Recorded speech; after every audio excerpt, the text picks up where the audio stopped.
Bonjour à toutes et à tous, et soyez les bienvenus. Nous sommes ravis de vous retrouver sur Version Améliorée, une chaîne dédiée au partage de connaissances profondes sur le développement personnel holistique à travers la sagesse intemporelle des grands livres et la puissance évocatrice de la musique. Nous sommes honorés de votre présence aujourd'hui, alors que nous entamons la deuxième partie de notre voyage au cœur du potentiel humain. Vous êtes-vous déjà arrêté pour vous demander pourquoi, dans des circonstances exactement identiques, certaines personnes surmontent courageusement les défis avec un sourire, tandis que d'autres succombent au désespoir? Pourquoi certains individus semblent-ils attirer naturellement la chance, vivant une vie vibrante et sans soucis, alors que d'autres luttent constamment sous le poids d'une pression immense et de conflits intérieurs? Et surtout, au-delà des couches de préjugés sociaux, des étiquettes et des peurs qui obscurcissent souvent la lumière éclatante de votre âme, qui êtes-vous vraiment? Comment pouvez-vous cesser d'être un simple spectateur de votre propre existence pour devenir l'architecte qui crée un destin de bonheur et de joie profonde, sans effort et avec aisance? Aujourd'hui, nous poursuivons notre exploration des mécanismes internes profonds du système humain à travers le prisme du livre Ingénierie intérieure du maître de la conscience, Sadhguru. Si la première partie de notre exploration dans la vidéo précédente vous a emmené à la découverte des premières briques de votre fondation, en commençant par la réflexion sur soi, la compréhension de votre pouvoir caché et l'apprentissage de la maîtrise du corps par sa connexion avec le soleil et l'équilibre des 5 éléments, alors cette deuxième partie est l'escalier qui vous mène tout en haut de la tour. De ce point de vue privilégié, vous verrez l'image globale de votre vie et vous vous sentirez enfin capable de prendre la plume pour redessiner votre destin. Dans cet épisode, nous apprendrons à maîtriser l'esprit, en laissant la conscience illuminer les coins les plus cachés du subconscient. Nous découvrirons qu'une grande partie de ce que vous pensiez être des actions naturelles et spontanées est en réalité dictée par des schémas ancrés dans votre mental. Ensuite, nous plongerons dans le contrôle du flux d'énergie, en explorant comment la sagesse ancienne et la science moderne du yoga se rejoignent sur une même vérité universelle. Lorsque vous équilibrez votre énergie, vous changez fondamentalement votre destin. Enfin, nous examinerons l'image d'ensemble pour vous aider à concevoir une vie qui ne repose pas sur de vagues souhaits, mais sur les méthodes précises de la science spirituelle. C'est là que le corps, l'esprit et l'énergie sont tissés ensemble comme trois fils vitaux dans une seule tapisserie, créant une vie de plénitude. Il ne s'agit pas d'un guide sur la pensée positive ou la poursuite de vos passions au sens superficiel, c'est un manuel détaillé pour vous aider à revenir à vous-même. À celui qui maîtrise le corps, dirige l'esprit. Affine l'énergie et observe l'univers lui répondre de la manière la plus miraculeuse qui soit. Préparez-vous à vous libérer de vos chaînes invisibles et à réécrire l'histoire de votre vie dès les premières lignes. Le destin n'est pas une carte prédéterminée que l'on vous distribue, mais un jeu passionnant que vous êtes ici pour jouer avec une pleine conscience. Commençons par la maîtrise de l'esprit. Dans notre société moderne, nous sommes confrontés à un étrange paradoxe. Plus nous pensons, moins nous semblons être heureux. Nous avons plus d'informations que n'importe quelle génération dans l'histoire, et pourtant nous sommes plus éloignés de l'essence originelle de la vie que jamais auparavant. Le yoga souligne que la cause profonde de cette souffrance réside dans un déséquilibre fondamental de la structure de l'esprit humain. Selon le système de classification yogique, l'esprit se compose de 16 parties, qui sont elles-mêmes classées en 4 niveaux de conscience distincts. L'intelligence, la mémoire, l'ego et la pure conscience. Le premier niveau, l'intelligence, est ce que nous identifions le plus souvent comme l'esprit. C'est la capacité du cerveau à distinguer, catégoriser et analyser le monde. Elle nous a aidés à survivre et à bâtir des civilisations brillantes, des complexités de la science moderne au sommet des beaux-arts. Cependant, le problème est que notre ère moderne a surestimé l'importance de cet intellect logique, transformant notre système éducatif en une machine qui entraîne la pensée dans une seule direction. La nature de l'intellect est de diviser, il est comme un scalpel acéré. Il ne peut comprendre quelque chose qu'en le découpant en morceaux. Lorsque le monde entier ne suit que cette direction, nous devenons des experts en différenciation et en distinction, mais nous devenons aveugles à l'ensemble. Nous divisons le monde en nations, en religions et en classes, nous divisons même l'atome invisible. Cette fragmentation nous empêche de nous harmoniser pleinement avec la vie, nous faisant perdre l'expérience profonde de l'unité de l'existence. Le deuxième niveau est la mémoire. C'est un réservoir vaste, presque infini, contenant chaque bribe d'informations que nous avons reçues du monde extérieur, de nos parents et enseignants aux traditions sociales et aux empreintes génétiques. Chaque expérience que vous avez vécue jette ses propres impressions dans votre esprit, que vous le vouliez ou non. Sadhguru appelle souvent cela la poubelle sociale, remplie de données chaotiques et souvent contradictoires. Dans ce fleuve de mémoire, il y a des moments de joie, mais aussi des fragments toxiques de haine, de ressentiment et d'amertume. Comme l'a dit le philosophe Jiddu Krishnamurti, là où règne la mémoire, la liberté intellectuelle étouffe. Lorsque vous êtes immergé dans ce chaos pendant trop longtemps, vous cessez d'être une force créatrice pour devenir une toupie, répétant simplement des fragments du passé encore et encore. Cela érode votre véritable potentiel et vous maintient prisonnier d'un vortex de préjugés. L'intellect est encore plus enchaîné par le troisième niveau, l'ego. L'ego vole votre liberté mentale en attachant des étiquettes sociales à votre être. Au niveau de l'ego, vous avez la capacité de vous percevoir et de vous identifier à des rôles spécifiques. Je suis un brillant directeur. Je suis une mère parfaite. Je suis un raté. Ou je suis un étudiant exceptionnel. Ces masques finissent par devenir comme la chair et le sang pour nous. Une fois que vous êtes pleinement immergé dans ces identités, votre intelligence commence à fonctionner uniquement pour protéger et promouvoir cet ego spécifique. Toutes vos pensées et vos émotions commencent à graviter autour de ce cadre étroit, rendant votre perception du monde limitée et biaisée. Cela mène inévitablement à la souffrance, car vous défendez constamment un fantôme. Si votre intellect est lié à votre mémoire et à votre ego, il perd sa liberté et vous ne pourrez jamais vraiment vous maîtriser. C'est pourquoi nous devons réaliser que si l'intellect est un outil puissant, il doit être libéré. Le moyen de restaurer la liberté de votre esprit est d'immerger votre intellect dans le 4e niveau de conscience, que le yoga appelle Chitta, la pure conscience ou l'éveil. La conscience est la compréhension profonde qui relie l'humanité à la source de la création. Ce n'est pas une perception ordinaire par les 5 sens, qui sont limités et conçus uniquement pour la survie. Lorsque vous êtes immergé dans ce niveau de conscience, vous faites l'expérience d'un état de conscience complète accompagné d'un sentiment naturel de félicité qui ne nécessite aucune stimulation externe. C'est le tournant majeur de votre destin. Dans cette dimension, vous n'avez plus besoin de lutter ou de vous battre pour obtenir le bonheur. Tout ce qui est bon commence à arriver au bon moment. Comme le dit Sadhguru, dans cet état, la vie se déroule comme elle le doit, avec une aisance absolue et une liberté totale. Alors, comment pouvez-vous commencer à vous connecter à cette dimension de pure conscience ? L'un des moyens les plus efficaces est d'ajuster votre niveau de conscience en commençant par votre sommeil. La sagesse ancienne nous dit que l'univers est composé de 5 éléments, dont le plus subtil est l'espace, ou Akasha. Akasha est essentiellement l'Internet du cosmos. C'est un stockage de toutes les informations cosmiques et il entoure nos corps physiques dans un rayon d'environ 45 cm. Chaque événement important de votre vie y est enregistré. Pour vous y connecter, vous devez comprendre les différents états du système humain. Le sommeil, l'état de veille, la conscience et la mort. Si vous êtes quelqu'un dont l'esprit est actuellement déséquilibré, penchant trop lourdement vers la mémoire et l'ego, alors quand vous dormez, le monde disparaît simplement de votre expérience. Vous tombez dans un état d'inconscience totale. Cependant, pour une personne spirituellement éveillée, même pendant le sommeil, une partie de sa conscience est maintenue. Cela permet au corps de prendre le repos dont il a besoin sans que la personne ne perde conscience. Même la mort, que beaucoup craignent, est vue dans cette philosophie comme un moment de transition majeure. Si vous pouvez maintenir votre conscience jusqu'à la fin de votre vie, vous serez capable de vivre le processus de la mort consciemment.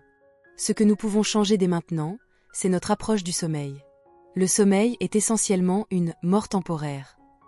Chaque nuit, vous faites face à une grande possibilité, devenir conscient dans une dimension au-delà du physique. Vous pouvez essayer un exercice simple ce soir. Alors que vous êtes au lit, concentrez-vous sur le moment de transition entre la veille et le sommeil. Ne laissez pas votre téléphone vous entraîner dans un tourbillon d'informations juste avant de sombrer. Essayez de maintenir un fil de conscience alors que vous franchissez ce seuil. Une astuce utile consiste à utiliser un mantra ou un son sacré comme alarme au lieu d'un bruit strident et sursautant. Quand vous vous réveillez, au lieu de consulter immédiatement vos messages, passez les premiers instants à vous concentrer sur votre respiration ou sur les sensations de votre corps. Cela active vos sens dans un état de conscience plutôt que dans une réaction immédiate. Deuxièmement, pour vous connecter à votre nature supérieure, vous devez cultiver la capacité de comprendre sans penser. Pour l'esprit moderne, cela peut sembler être une philosophie illogique, voire impossible. Nous avons été formés à croire que la pensée rationnelle est la seule mesure de la sagesse. Nous courons inlassablement après les diplômes et les livres de recherche, croyant que plus d'informations équivalent à une compréhension plus large. Mais comme je l'ai appris, la compréhension véritable est très différente de la connaissance. La connaissance n'est que de l'information que vous avez accumulée du monde extérieur, elle est toujours limitée et souvent morte. La compréhension véritable, en revanche, est un courant de sagesse primordiale inhérent à la vie elle-même. Regardez une ruche. C'est une structure hexagonale parfaite où chaque angle respecte des règles mathématiques sophistiquées. L'abeille est-elle allée à l'université pour apprendre ces règles? Non. L'abeille crée ce miracle grâce à une sagesse innée préchargée par l'univers. Comme l'a noté Léonard de Vinci, la nature est la plus grande source d'inspiration pour toutes les inventions humaines. L'univers entier fonctionne à travers une danse complexe, des atomes aux étoiles. Une grande partie de cela reste un mystère pour nos esprits analytiques. Pourquoi l'hydrogène et l'oxygène se combinent-ils pour former de l'eau? Pourquoi avez-vous la personnalité spécifique que vous avez aujourd'hui? Ce sont des questions sur la nature de la vie auxquelles la science et la logique ne peuvent pas encore répondre pleinement. Si nous continuons à nous concentrer uniquement sur le développement du cerveau analytique, nous oublierons que chaque cellule de notre corps contient la sagesse de tout le cosmos. Nous avons simplement oublié comment écouter. Le psychologue Carl Jung a suggéré un jour que l'intuition est une forme sacrée d'intelligence qui transcende l'intellect ordinaire. Pour y puiser, vous devez apprendre à vous libérer des limites de la surréflexion. Cela ne signifie pas que vous devriez arrêter d'utiliser votre cerveau ou arrêter d'apprendre, mais cela signifie que vous devriez changer votre perspective. Voyez la connaissance comme un outil pour la vie matérielle, mais voyez la sagesse comme la boussole de votre âme. Commencez par cesser de vous identifier à vos pensées. Réalisez que ni vous ni moi ne sommes cet esprit, ni ce corps. Accordez-vous du temps pour immerger votre être dans la nature. Écoutez les murmures du vent, des vagues et de la terre. Vivez assez lentement et profondément pour toucher les racines de la vie. Un proverbe dit que chaque pas que vous faites dans la nature vous apporte bien plus que ce que vous cherchez. Lorsque vous osez lâcher les limites des mots et de la logique, c'est le moment où la sagesse cosmique commence à couler en vous. Faites une expérience simple. Éteignez votre téléphone, mettez de côté vos soucis un instant et asseyez-vous silencieusement sous un arbre. Vous commencerez à voir, comme le disait souvent le maître zen Thich Nhat Hanh, que la paix n'est pas quelque chose que vous devez poursuivre. C'est un éveil pour réaliser qu'elle existe déjà en vous. Quand vous pensez moins et observez plus, les pensées distrayantes et délirantes s'estompent et la sagesse véritable apparaît. C'est l'état de conscience éveillé. La troisième façon de se connecter à un esprit éveillé est de comprendre le pouvoir de vos intentions. La plupart d'entre nous rêvent d'une vie meilleure, mais nous luttons pour atteindre nos objectifs. Dans la science du yoga, la capacité à réaliser ses souhaits s'appelle samyama. Lorsque l'esprit atteint cet état, vous avez le pouvoir de créer la réalité que vous voulez. Cependant, pour la plupart des gens, l'esprit est trop chaotique pour que cela se produise. Pour comprendre pourquoi, vous devez reconnaître les 5 états de l'esprit humain. Le premier état est un esprit stagnant ou dormant. Dans cet état, l'esprit n'est pas activé. Il fonctionne sur des instincts animaux de base et ne crée pas beaucoup de chaos, mais il ne crée pas grand-chose d'autre non plus. Le deuxième état est un esprit actif mais dispersé. C'est là que vivent la plupart des gens. L'esprit est éveillé, mais il est chaotique, dynamique et complètement flou, sautant d'une pensée à l'autre comme un singe agité. Le troisième état est l'esprit fluctuant, ce qui est un pas en avant. L'esprit commence à se stabiliser, mais il oscille encore entre différentes pensées et distractions. Avec une pratique appropriée, vous pouvez atteindre le quatrième état, l'état de concentration.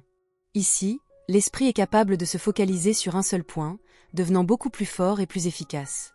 Mais la concentration seule ne suffit pas à manifester des miracles.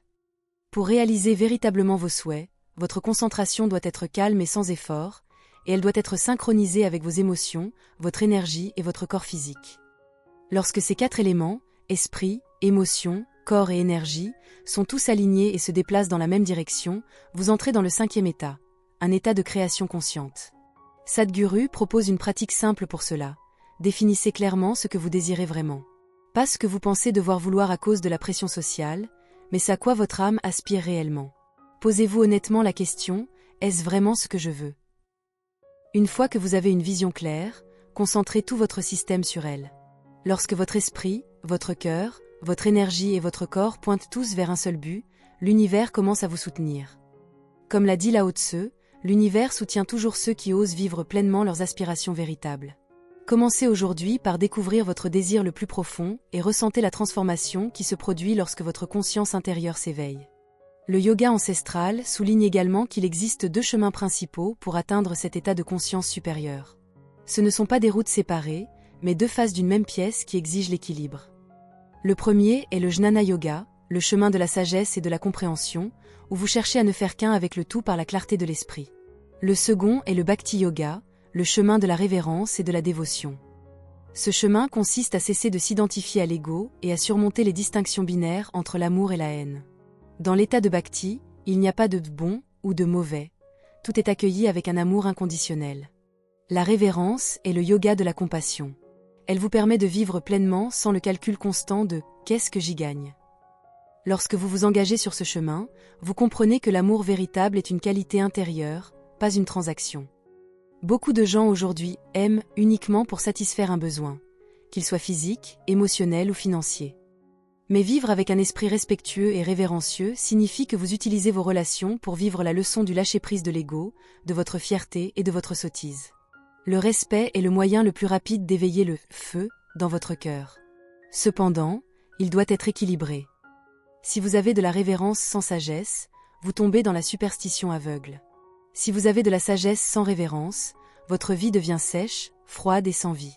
Pour maîtriser véritablement l'esprit et concevoir votre destin, vous devez équilibrer les deux. Nous passons maintenant à l'étape finale et peut-être la plus difficile, la maîtrise de votre énergie. Cela nécessite une force intérieure immense, mais ne laissez pas la difficulté vous intimider. Lorsque vous vous engagez de tout cœur à vous transformer, ce chemin devient miraculeusement léger et facile. Tous vos fardeaux peuvent s'évanouir comme des nuages lorsque vous alignez votre conscience avec vos actions.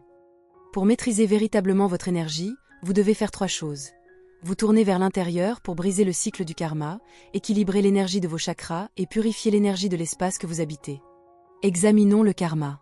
La plupart des gens pensent au karma comme à un système de récompense et punition pour des actions passées, mais son sens littéral est simplement action. Le karma se réfère au système programmé d'actions que vous avez accumulé tout au long de votre vie, classé en 3 types. Les actions corporelles, les actions mentales et les actions énergétiques. Chaque chose que vous faites, pensez ou ressentez laisse une empreinte sur votre système. Lorsque ces empreintes s'accumulent, elles forment des tendances et des habitudes qui vous suivent partout. Le karma n'est pas intrinsèquement mauvais. Il fournit la structure et la stabilité dont vous avez besoin pour fonctionner. Sans le karma, d'avoir appris à marcher, vous ne pourriez pas bouger. Le problème survient lorsque vous laissez ces schémas passés dominer votre présent.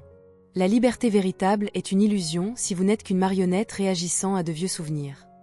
Votre façon de penser, de ressentir et même votre façon de vous asseoir ou de vous tenir debout sont influencées par les impressions de vos parents, de votre éducation et de votre environnement.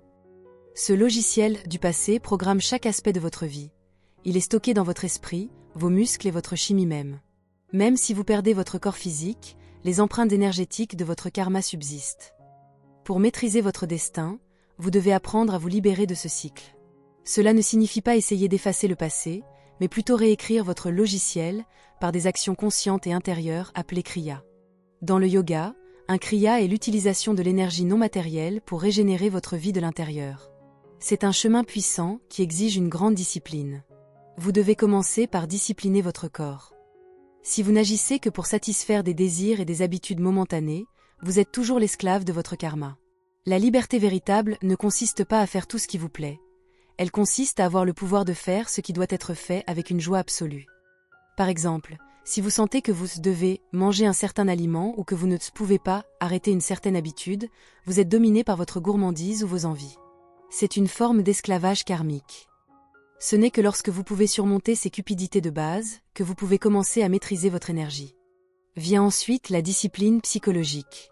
Il a été dit que la majeure partie de la souffrance humaine provient de nos relations avec les autres. C'est souvent parce que nos besoins psychologiques sont basés sur la comparaison. Nous nous sentons riches uniquement parce que les autres sont pauvres. Nous nous sentons victorieux uniquement parce que les autres ont échoué. Cette rivalité constante mène à la jalousie, à l'arrogance et à une insécurité profonde. C'est la racine même du karma social. Pour briser ce cycle, vous devez abandonner l'habitude de vous comparer à n'importe qui d'autre. Essayez un petit exercice. Méditez pendant 5 minutes chaque jour et imaginez un monde où il n'y a absolument personne à qui vous comparer. Si vous étiez la seule personne sur Terre, que voudriez-vous vraiment faire? Cela vous aidera à découvrir votre mission authentique, plutôt que des actions motivées par le besoin inconscient de se gagner contre les autres. Sadhguru suggère également un outil très pratique pour cultiver cette discipline, l'observation du cycle karmique de 40 minutes. Le karma fonctionne par cycle rythmique dans le corps. Toutes les 40 minutes, vous traversez un subtil changement psychologique. Chacun de ces cycles est une occasion de se réveiller. Réglez une minuterie sur 40 minutes et, quand elle sonne, prenez juste 1 ou 2 minutes pour faire le point avec vous-même. Demandez-vous, quelles pensées et émotions ai-je entretenues? Étais-je concentré ou distrait? Ma posture est-elle saine? Est-ce que j'ai une envie inutile de quelque chose? En faisant une pause après chaque cycle, vous accumulez graduellement de la conscience, remplaçant les vieilles forces karmiques inconscientes par des actions délibérées et conscientes. La deuxième partie de la maîtrise de l'énergie est l'équilibrage de vos centres énergétiques, connus sous le nom de chakras. Nous avons un réseau complexe de 114 chakras dans notre système. 2 sont à l'extérieur du corps physique et 112 sont à l'intérieur. Ceux-ci sont répartis dans 7 centres principaux, chacun représentant un niveau différent d'intensité de vie.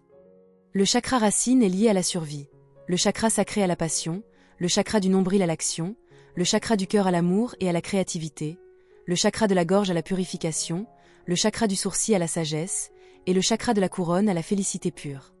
La libération ne signifie pas que vous devez grimper jusqu'au chakra supérieur et y rester. Une vie saine exige un équilibre sur l'ensemble d'entre eux, tout comme une maison a besoin à la fois d'une fondation solide et d'un toit robuste. Si votre énergie est bloquée uniquement dans les centres inférieurs, vous vivez une vie instinctive basée sur la survie. Si elle est déséquilibrée au milieu, vous pouvez être consumé par les émotions. Cependant, vous devez être prudent. L'équilibrage des chakras est devenu une tendance populaire mais dangereuse. Sadhguru prévient que vous ne devriez jamais tenter de manipuler vos chakras par la force, sans la direction d'un maître expérimenté. Au lieu de cela, concentrez-vous sur la maîtrise de votre corps, de votre respiration et de votre mode de vie. Lorsque votre vie devient disciplinée et que votre esprit devient calme, vos chakras commencent naturellement à s'harmoniser d'eux-mêmes. Enfin, pour maîtriser l'énergie, vous devez comprendre la science de la purification et de la sanctification, que Sadhguru appelle Bhutta Shuddhi. C'est le processus de transformation de l'énergie de votre corps et de l'espace qui vous entoure en une forme plus élevée et plus sacrée. Ce n'est pas de la superstition, c'est la science de la vibration. Pensez-y de cette façon. Si nous transformons la terre en nourriture, nous appelons cela l'agriculture.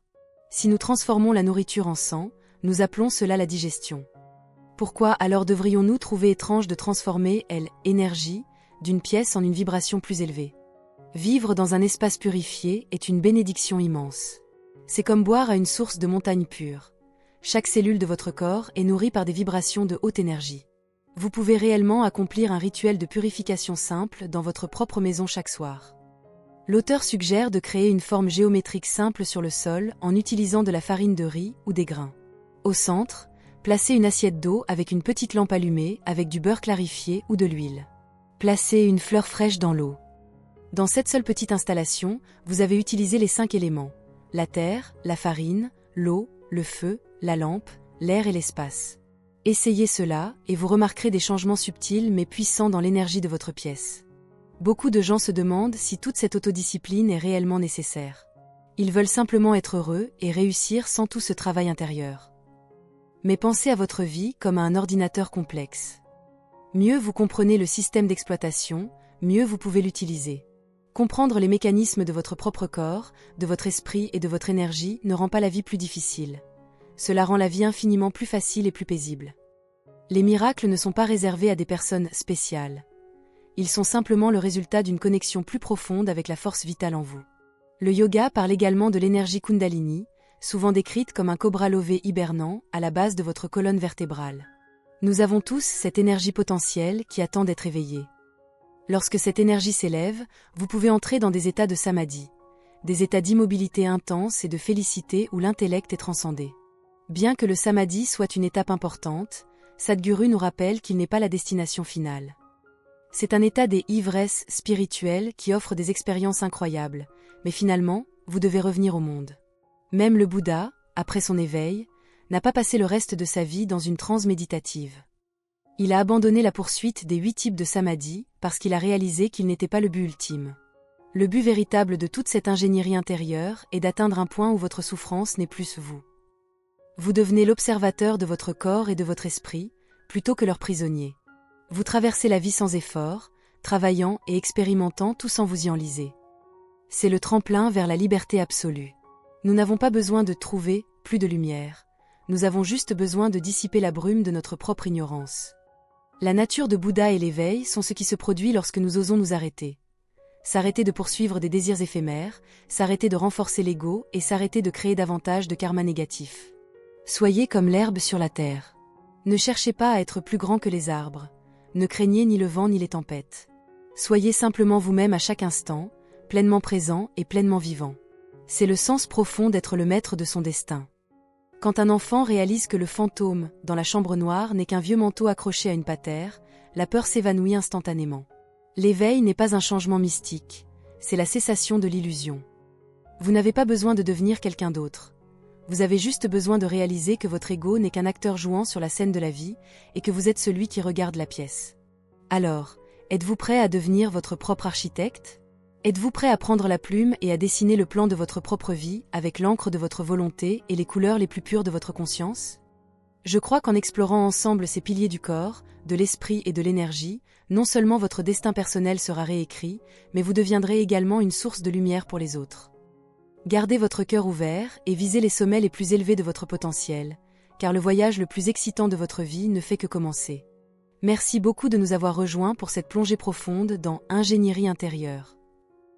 Si ce partage a touché un coin de votre âme, je vous défie de passer les 7 prochains jours à pratiquer au moins une des méthodes dont nous avons discuté aujourd'hui, qu'il s'agisse de l'auto-observation de 40 minutes, de l'alimentation en pleine conscience ou de la réflexion du soir. Ce n'est qu'en s'engageant dans l'expérience que vous comprendrez vraiment. Si vous avez trouvé cette vidéo utile et que vous souhaitez poursuivre ce voyage de croissance avec nous, n'hésitez pas à nous soutenir. Laissez un « j'aime » sur cette vidéo pour nous aider à atteindre plus de chercheurs comme vous.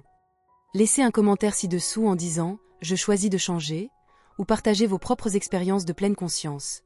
Nous adorons vous lire. Et surtout, si ce n'est pas déjà fait, cliquez sur le bouton d'abonnement pour rejoindre la famille de versions améliorées.